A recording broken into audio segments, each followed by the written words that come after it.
Each week we like to focus on a Northwest person at work. Work is such a seldom examined, yet rich part of life. Some of the workers with the richest stories are people who deal with a broad cross-section of the public in their daily employment.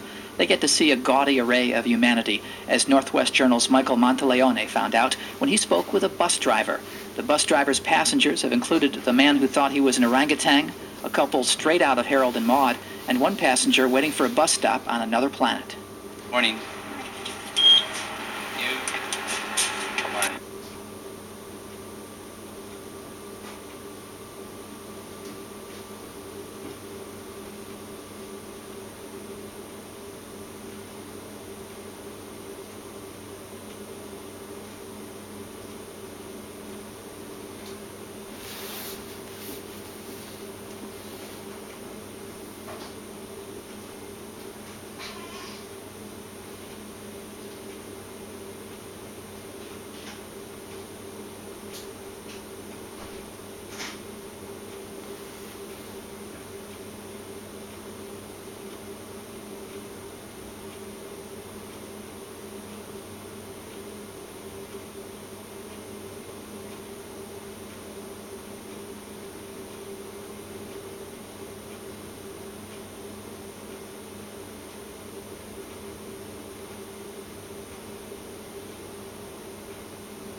And he learned the bus schedule. He's known as the human bus schedule. And he'll ride my bus once a month, right out to the end of the line and back. And that's where I hear all my bus gossip is from Tom, because he knows what's going on far more than I do. About 15 years ago, there was the George and Pansy. George wore the sailor outfit and the sailor cap, and when I knew him 15 years ago, I would guess he was in his 40s or maybe 50s. And Pansy was his mother, and the two of them would ride around and they would crash funerals and weddings. They would read them in the paper, they'd figure out which ones would have the best food, and they would ride the bus and crash them. Somehow, people always knew that this was not a threatening situation, and were usually entertained by it.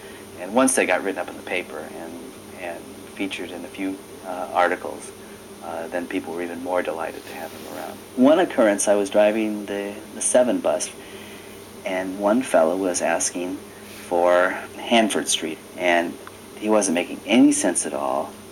And somebody else in the bus said, "I think this guy thinks he's in New Orleans." And sure enough, this guy did think he was in New Orleans, because he was asking for streets in New Orleans. And he didn't have a clue that he was in Seattle. And he never did seem to come around. You know, if they want to go to Mars, you just call out. Sometimes you call out the street, you'll say, "Yesler, Washington, Mars." And sometimes that works. They get off and go, because that's where they want to go. I had one fellow that thought he was some kind of an orangutan, and he was actually swinging from all the bars on the back of the bus. And he didn't touch the ground from the back all the way to the front. And he was actually pretty good. And this guy went through a big act because he didn't have his bus fare. And, maybe he thought he was an orangutan, or maybe it was just part of his act to swing off the bus without paying the bus fare. So,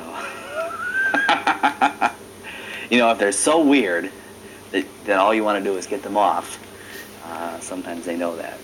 Columbia, Cherry, James, Jefferson, Yesler, Washington, Courthouse, Municipal Building, Public Safety Building, Columbia Center, Smith Tower,